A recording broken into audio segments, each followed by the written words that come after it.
जो मन में आया वो खाते थे और हमेशा तंदुरुस्त रहते थे। वो हर वक्त साथ रहते थे, साथ खाते थे और साथ रहते भी है।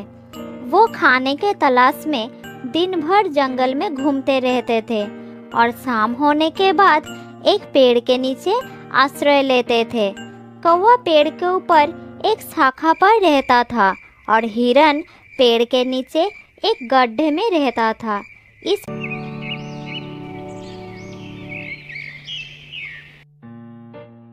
बहुत साल पहले की बात है। सुंदरबन नाम का एक बहुत बड़ा जंगल था। उस जंगल में बहुत सारा जानवर मिलजुल कर रहते थे, जिनमें से दो दोस्त भी रहते थे। एक था कौवा और एक था हिरन। दोनों की दोस्ती बहुत गहरी थी। दोनों एक साथ जंगल में घूमते थे और मजे करते थे। आज तुम अकेले आए हो? हिरन अचानक लोमड़ी की आवाज सुनकर थोड़ा घबरा गया और वो चुपचाप खड़ा रहा। अरे रुको रुको दोस्त, घबराओ मत, मैं तुम्हें कुछ नहीं करूंगी। कौन हो तुम और मुझे अपने दोस्त क्यों बुला रही हो? मैं तो तुम्हें पहचानता भी नहीं। अरे भाई, जान पहचान तो हो ही जाएगी। क्या तुम मुझसे दोस्ती करोगे? नहीं, अनजान लोगों से दोस्ती नहीं करना चाहिए। माफ करना, मैं आपकी दोस्त नहीं। प्रकार उन दोनों के दिन अच्छी तरह से बीतने लगे।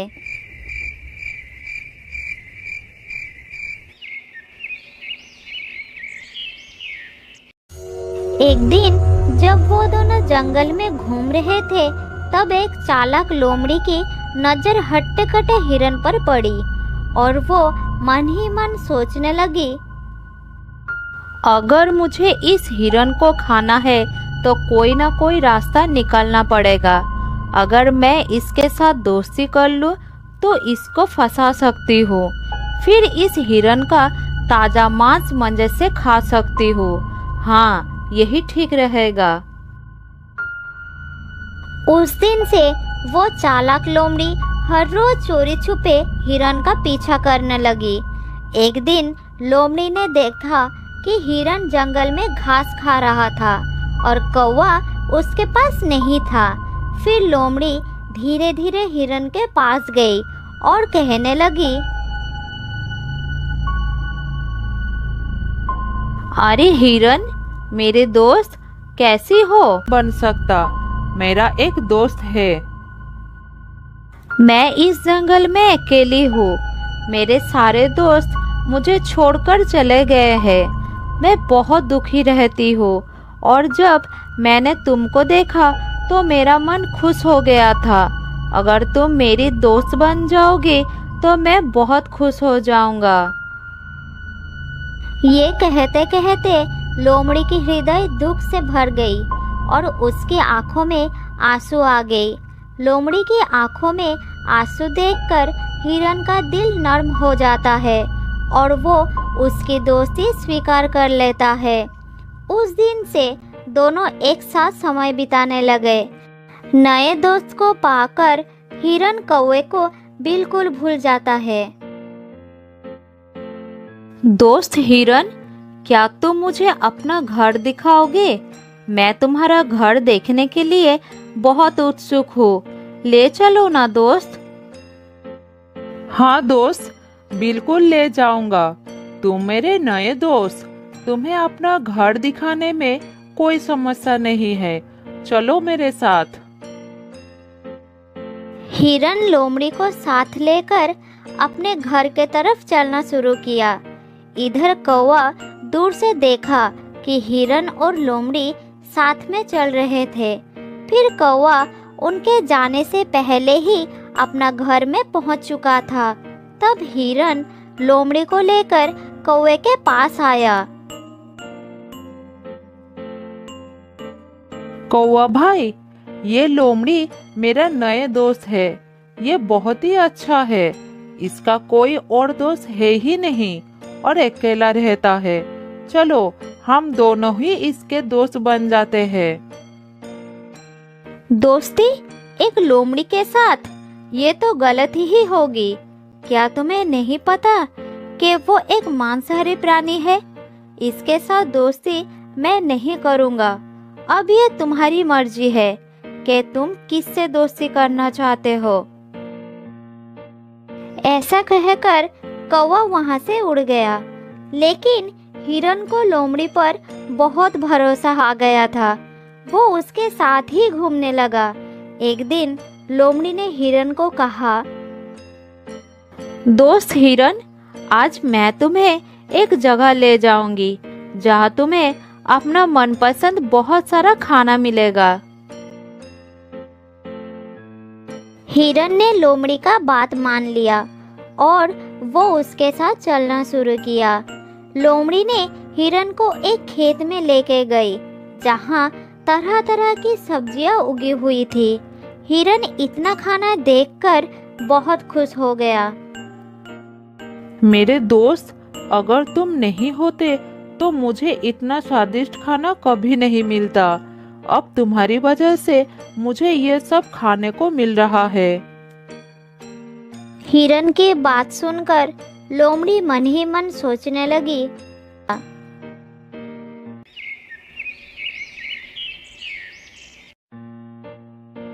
अगले दिन जब लोमड़ी और हिरन वहां पर आए तब हिरन जाल में फंस गया और हिरन को इस हालत में देखकर लोमड़ी वहां से भाग गई और थोड़ी दूर जाकर छुप गई। वो इंतजार करने लगी कि किसान वहां पर आए और हिरन को मार दे। उधर हिरन मदद के लिए चिल्लाता रहा।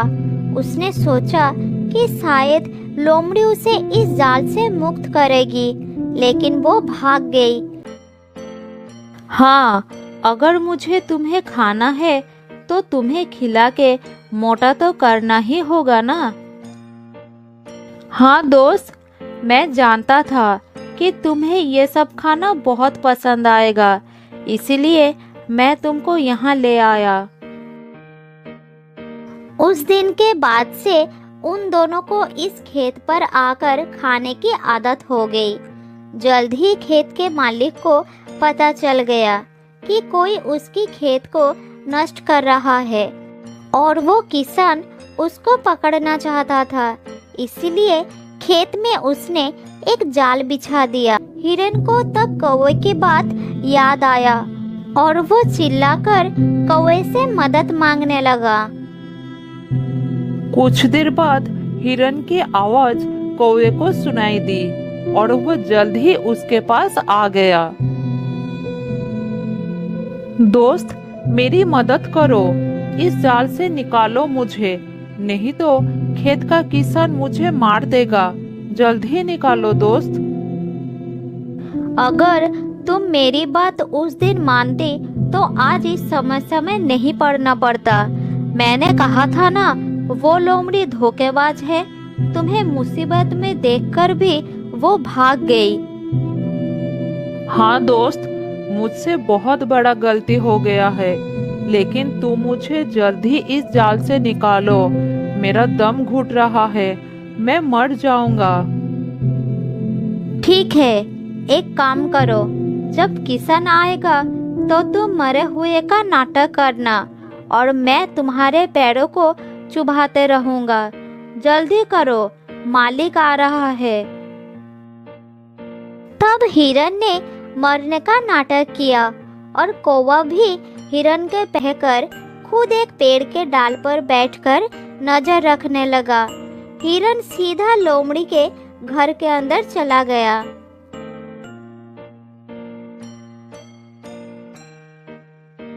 अरे दोस्त, तुम पहले की तरह मुझसे बात क्यों नहीं कर रही हो? तुम्हें पता है, उस दिन मैं किसान के जाल में फंस गई थी और भगवान की दया से मैं वहां से भाग निकला। सच में? मैं तो पैरों को चुभाते गया। ये देखकर किसान को लगा कि हिरन शायद मर गया और वो तुरंत जाल को खोल दिया। उसी समय मौका देखकर हिरन भाग निकला।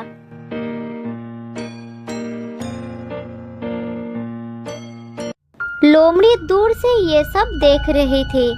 हिरन के भाग जाने से वो निराश हो गई। उसने सोचा था कि वो हिरन के स्वादिष्ट मांस को खाएगा, लेकिन कौवे ने आकर सब कुछ खराब कर दिया। उधर अपना घर पहुंचकर हिरन ने कौवे को धन्यवाद दिया और फिर से दोस्ती कर ली। फिर कौवे ने बोला, अब उस लोमड़ी को सबक सिखाना पड़ेगा। हाँ, उसे सबक सिखाना ही पड़ेगा। मुझे पता है वो कहाँ रहती है। जैसे लोमड़ी ने तुम्हें फंसाए है ना, उसी तरह तुम भी उसका विश्वास जीतकर उसे फंसाओ। किसी भी तरह हम उसको खेत के मालिक से पकड़वाएंगे। बहुत ही अच्छी योजना है मेरे दोस्त। हिरन कौवे को लोमड़ी के घर के पास ले गई। कौवा हिरन को लोमड़ी के पास जाने के लिए पानी पीने गई थी, ये सोचकर कि तब तक तुम थोड़ा खाना खा लोगे। मुझे पता ही नहीं चला कि इतना कुछ हो गया, नहीं तो मैं तुम्हारी मदद जरूर करता। अब जो हुआ सो हुआ, बुरा मत मानो मेरे दोस्त। इस बार तो हिरन खुद मेरे पास आया है, अब तो मुझे इसको खाना ही पड़ेगा। फिर दोनों साथ साथ समय बिताने लगे। फिर एक दिन चालाक हिरन उस लोमड़ी को खेत के पास ले गया। लोमड़ी बात कर मुंह में छोड़कर भाग गए। अब तुम इस पिंजरे में बंद रहो, यही तुम्हारी सजा है। मैं चलता हूँ। ये कहकर कौवा और हिरन वहाँ से चले गए और उस दिन के बाद से वो दोनों खुशी खुशी रहने लगे। बहुत साल पहले की बात है। जंगल के एक घने पेड़ पर दो बच्चों को लेकर एक तोता दंपति रहते थे। वो आसपास के पक्षियों को भी मदद करते थे और आवश्यकता पड़ने पर दूसरे पक्षियों के बच्चों का ख्याल रखने के साथ साथ उन्हें खाना भी खिलाते करते करते जाल को नहीं देख पाई और जाल में फंस गई। मेरे दोस्त हिरन, मुझे बचाओ, मैं इस जाल में फंस गई हूँ। तुमने उस दिन मेरे साथ यही किया था ना। अब खुद देख लो कैसा लगता है। मैं चलता हूँ। ये कहकर हिरन वहाँ से चला गया और कौवे के पास बैठकर देखने लगा कि लोमड़ी क्या करती है। लोमड़ी जाल से बाहर निकलने के लिए छटपटाता रहा। थोड़ी देर बाद खेत का किसान आ गया और देखा एक लोमड़ी जाल में फंसा हुआ है। उसे लगा कि यही लोमड़ी है जो उसकी फसल को नष्ट कर रहा था। फिर किसान ने लोमड़ी को पकड़कर ले गया और एक पिंजरे में बंद कर दिया।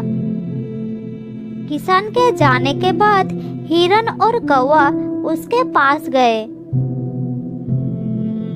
तुमने मुझे धोखा दिया था। मैंने तुम्हें अपना दोस्त समझा, लेकिन तुमने मुझे मौत के थे। तोता माँ अपने बच्चों को बहुत प्यार करती थी। उन्हें कष्ट ना हो इसीलिए घोंसले में नर्म बिस्तर की भी व्यवस्था की थी। उनके लिए दूर दूर से फल लाकर खिलाती थी। मेरे प्यारे बच्चे, मेरी राजदुलारे है, मेरी आंखों के तारे हैं। मैं भगवान से सदैव यही प्रार्थना करती हूँ कि इनके ऊपर दुख की परीक्षाएं भी ना पड़े। इनके हिस्से का सारा दुख मुझे देकर मेरे हिस्से का सारी खुशियाँ इन्हें दे दे भगवान। तुम्हारी सोच बड़ी अच्छी है। तुम्हारी खुशी को किसी की नजर ना लगे, मैं यही चाहता हूँ। मैं तुम्हें और अपने बच्चों को लेकर आजीवन सुखी रहना चाहता हूँ। उन दोनों की बातें चल रही थी और पास के डाल पर बैठा हुआ एक कौवा सब सुन रहा था और मन ही मन जल रहा था। दूसरों की खुशियाँ उन्हें बर्दाश्त। तुम बच्चों से इतना प्यार करती हो, इनके लिए दूर दूर से खाना लाती हो, इन्हें खिलाती हो, हर परेशानी और खतरे से इन्हें बचाती हो, किसी खतरे में भी डरती नहीं हो। क्या ये दोनों तुम्हारी इस त्याग को याद रखेंगे? देखिए जी, हमने इन्हें जन्म दिया है, अच्छी तरह से पालन पोषण करना हमारा धर्म है। जब तक ये बड़े नहीं हो जाते तब तक इन्हें हमारी आवश्यकता पड़ेगी। ये हमारे प्यार को याद रखेंगे या भूल जाएंगे, लेकिन हमें तो अपना कर्तव्य निभाना होगा ना। मैंने आसपास कई तोते के बच्चों को बड़े होते देखा है और अपने माँ बाप से मुंह मोड़कर जाते हुए भी देखा है। देखो जी, हमारे बच्चे बड़े होकर अपनी दुनिया बसाए और उसी में खुश रहे, यही चाहती हूँ मैं। आखिर उन्हें भी तो अपने बच्चों का पालन करना होता है। हमें अपने स्वार्थ के लिए उनसे कोई आशा नहीं रखनी है। आशा नहीं रखेंगे तो दुख भी नहीं होगा। नहीं होती थी। ये तोते तो अपनी परिवार में बड़े मजे कर रहे हैं, अपने आप को ना जाने क्या समझ रही है। इसे तो मजा चखाना पड़ेगा।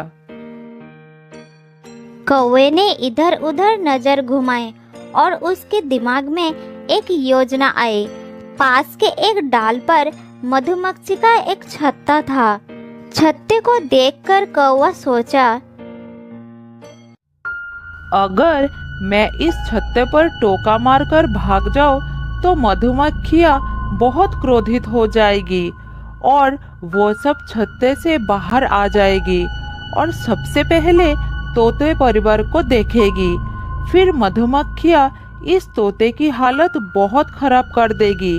मुझे तो ये सोचकर ही बहुत आनंद हो रहा है।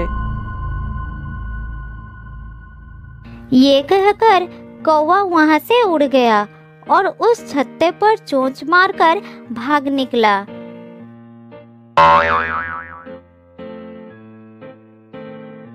उसकी ये गंदी हरकत को देखकर तोते को बहुत गुस्सा आया और उसने उसका पीछा कर लिया।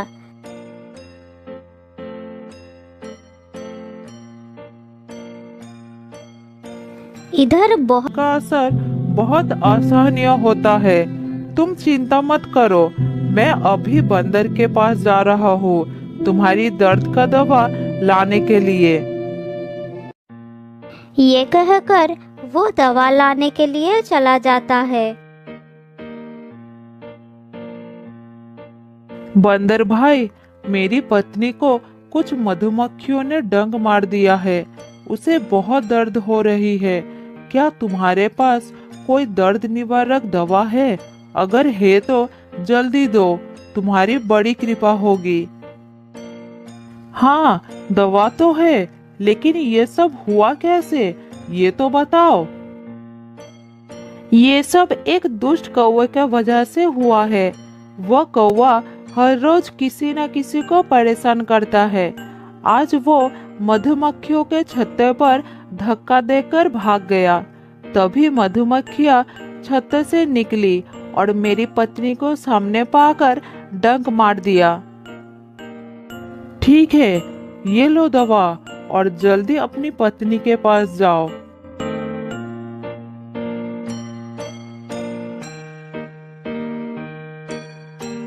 कुछ देर के बाद तोता दवा लेकर आ गया और उसने अपनी पत्नी को दवा खिला दी। थोड़ी देर के बाद माँ तोता को आराम हुआ। इसके बाद 2 दिन बीत गया।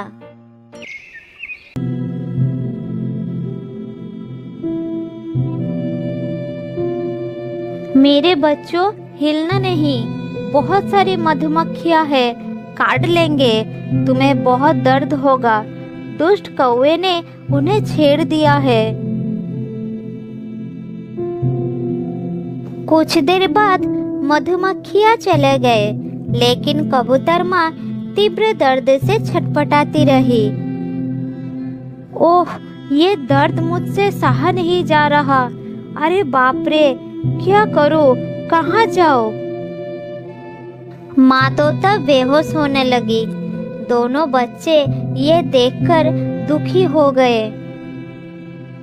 माँ, आंखें खोलो, तुम्हें बहुत पीड़ा हो रही है। हमें बचाने के लिए सारा दुख खुद सहती रही। कौवे की गलती का सजा आपको मिल गई। माँ, कुछ बोलो ना। भाई, क्या हुआ माँ को?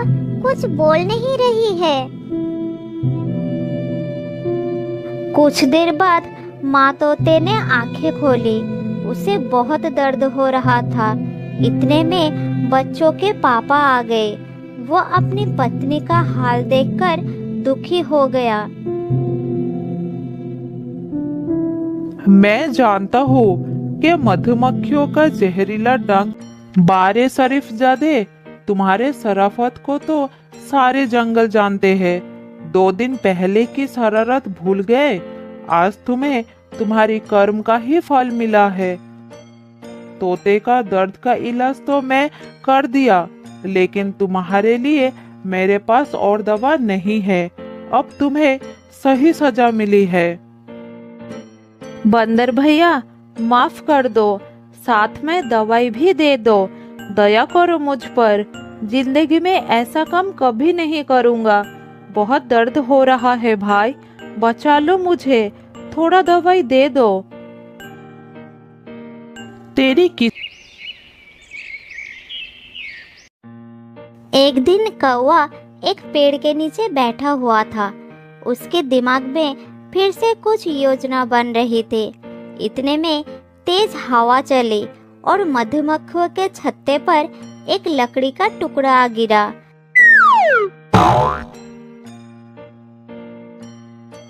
मधुमक्खियां भड़क गई।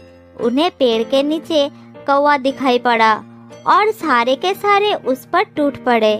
उन सब ने मिलकर कौवे को इतना काटा कि वो दर्द से पागल हो गया। अरे बाप रे, मर गया रे। शरीर का कोई भी भाग नहीं बचा जहाँ मधुमक्खियों ने ना काटा हो। आज तो मैंने कुछ नहीं किया, तो ऊपर वाले ये सजा क्यों दिया? दूसरे पेड़ पर बंदर और तोता परिवार सब सुन रहे थे। बहुत सारे मक्खियों को क्रोध आ गया। बाहर निकलते ही उन्हें तोता का परिवार नजर आया। तोता माँ ने झट से देख लिया। उसे अपने बच्चों के चिंता आ गई। माँ तोता अपने बच्चों को पूरी तरह से ढक लिया। फिर मधुमक्खियाँ वहाँ आकर माँ तोता को डंक मारने लगे।